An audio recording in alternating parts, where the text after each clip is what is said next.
एक पूरी युवा पीढ़ी खड़ी हो गई। एक ऐसा विचार देश में बन गया कि जो भी करना है वो आजादी के लिए करना है और अभी करना है।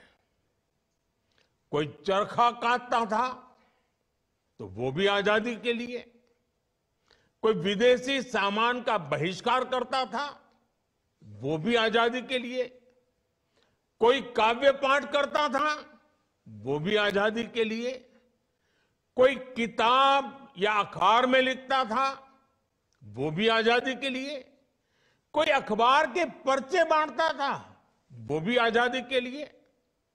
ठीक इसी तरह आज हर व्यक्ति, हर संस्था, हर संगठन को इस प्रण के साथ आगे बढ़ना है कि मैं जो कुछ भी करूंगा वो विकसित भारत के लिए होना चाहिए। आपके लक्ष्य, आपके संकल्पों का ध्येय एक ही होना चाहिए, विकसित भारत। एक शिक्षक के तौर पर आप ये सोचें कि ऐसा क्या करेंगे कि विकसित भारत के लक्ष्य में देश की मदद हो। एक विश्वविद्यालय के तौर पर आप ये सोचें कि ऐसा क्या करें कि भारत तेजी से विकसित बने। आप जिस क्षेत्र में हैं वहां ऐसा क्या हो, किस तरह हो कि भारत विकसित बनने के अपने मार्ग में तेजी से आगे बढ़े। साथियों, आप जिन एजुकेशन इंस्टीट्यूट को रिप्रेजेंट करते हैं वहां आपको देश की युवा ऊर्जा को इस एक लक्ष्य के लिए चैनलाइज करना है। आपके संस्थानों में आने वाला हर युवा कुछ न कुछ विशेषताओं के साथ आता है। उसके विचारों को चाहे वो कितने भी विविध क्यों न हो, उन सबको विकसित भारत के निर्माण की धारा से जोड़ना है।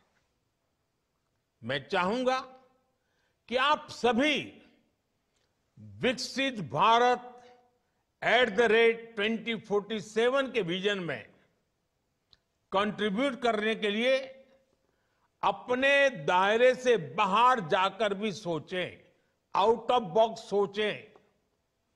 देश के हर कॉलेज और यूनिवर्सिटी में अधिक से अधिक युवा इस अभियान में शामिल हो सके, इसके लिए भी आपको विशेष अभियान चलाना चाहिए, नेतृत्व करना चाहिए, सरल भाषा में चीजों को व्याख्यायित करना चाहिए।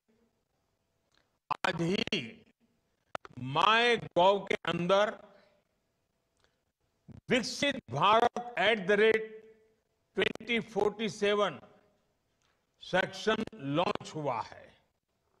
इसमें विकसित भारत के विजन के लिए आइडियाज का एक सेक्शन है।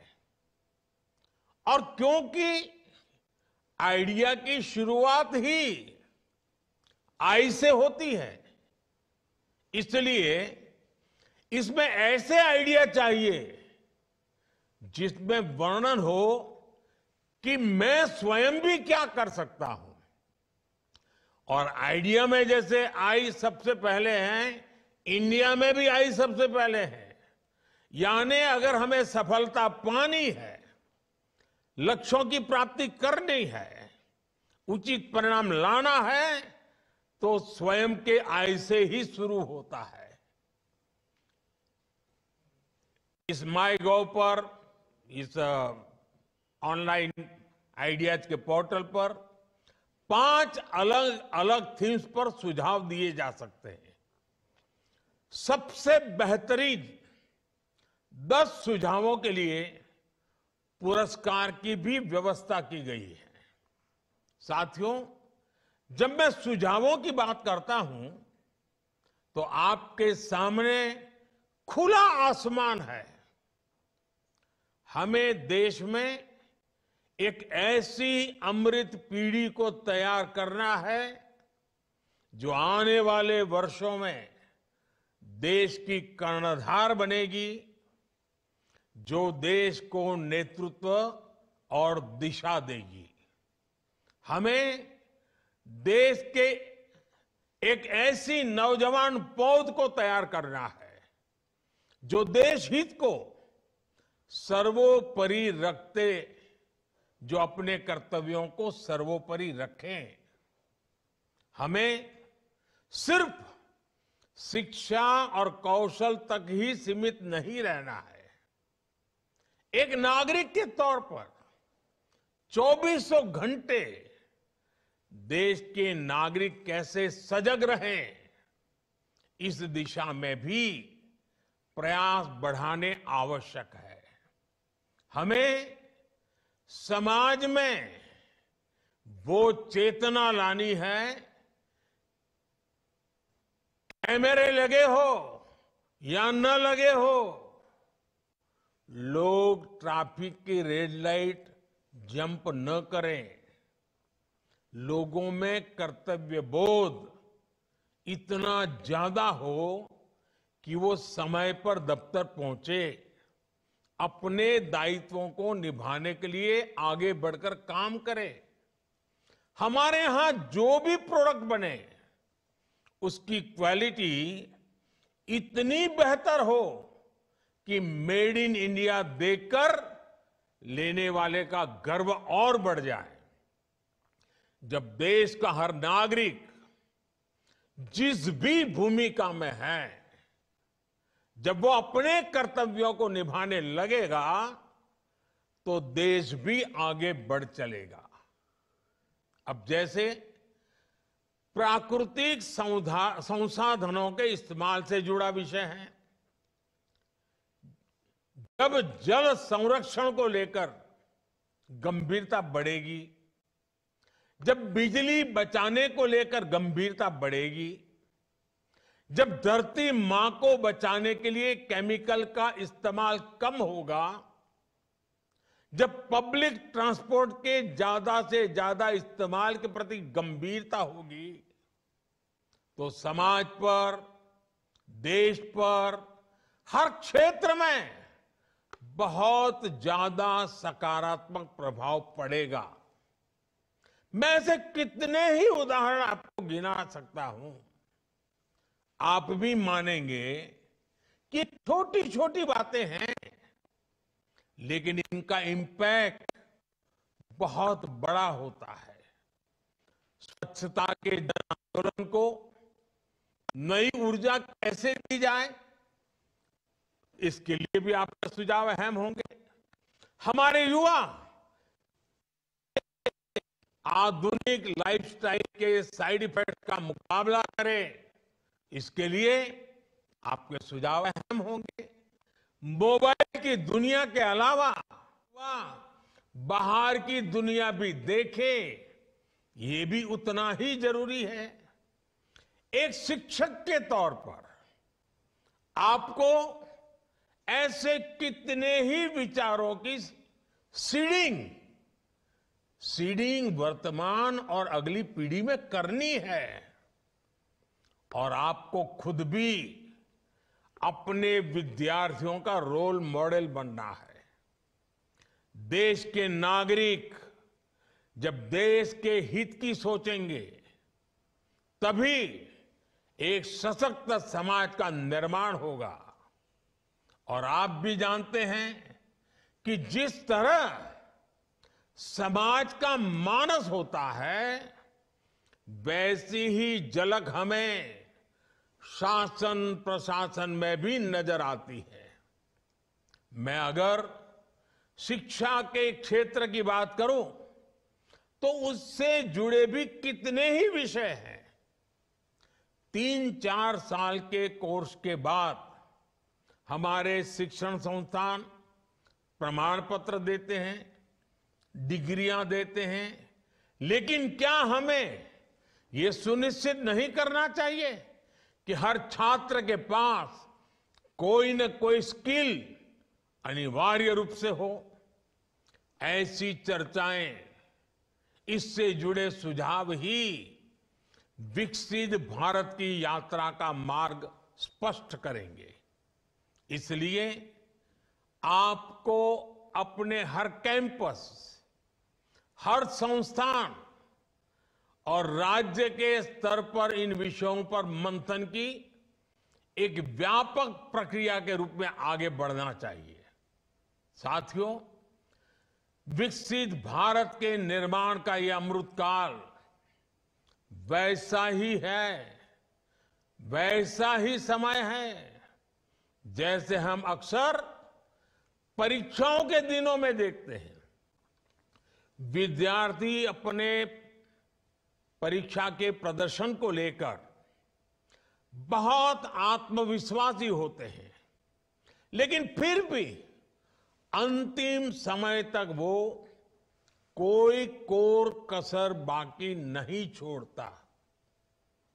हर विद्यार्थी अपना सब कुछ झोंक देता है, समय का पल पल एक ही देह से जोड़ देता है, और जब परीक्षा की तारीखें आ जाती हैं, डेट डिक्लेयर हो जाती है, तो ऐसा लगता है पूरे परिवार की परीक्षा की तारीख आ गई है।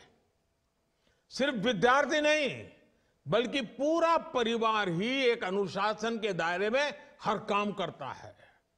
हमारे लिए भी देश के नागरिक के तौर पर परीक्षा की डेट डिक्लेयर हो चुकी है।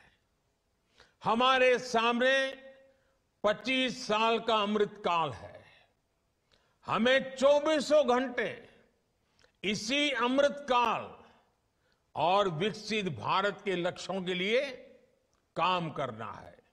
यही वातावरण हमें एक परिवार के रूप में बनाना, ये हम सबकी सामूहिक जिम्मेवारी है। साथियों, आज दुनिया की आबादी तेजी से बुजुर्ग हो रही है और भारत युवा शक्ति से सशक्त है। एक्सपर्ट बताते हैं कि आने वाले 25-30 वर्षों तक वर्किंग एज पॉपुलेशन के मामले में भारत सबसे अग्रणी रहने वाला है। इसलिए भारत के युवाओं पर पूरी दुनिया की नजर है। युवा शक्ति एजेंट ऑफ चेंज भी है और बेनिफिशियरीज ऑफ चेंज भी है। आज जो युवा साथी कॉलेज और यूनिवर्सिटीज में हैं, उनके कैरियर को भी यही 25 साल तय करने वाले हैं। यही युवा नए परिवार बनाने वाले हैं, नया समाज बनाने वाले हैं। इसलिए ये तय करना कि विकसित भारत कैसा हो, ये हक भी सबसे अधिक हमारी युवा शक्ति को ही है। इसी भाव के साथ सरकार देश के हर युवा को विकसित भारत के एक्शन प्लान से जोड़ना चाहती है। देश के युवाओं की आवाज को विकसित भारत के निर्माण की नीति रणनीति में ढालना चाहती है। युवाओं के साथ आप सबसे ज्यादा संपर्क में रहते हैं, इसलिए इसमें आप सभी साथियों का योगदान बहुत महत्वपूर्ण होने वाला है।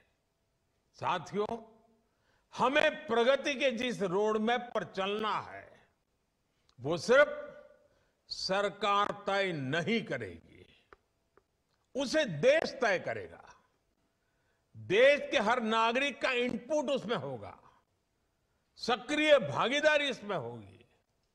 सबका प्रयास यानी जन भागीदारी एक ऐसा मंत्र है जिससे बड़े से बड़े संकल्प सिद्ध होते हैं। स्वच्छ भारत अभियान हो, डिजिटल इंडिया अभियान हो, कोरोना से मुकाबला हो, वोकल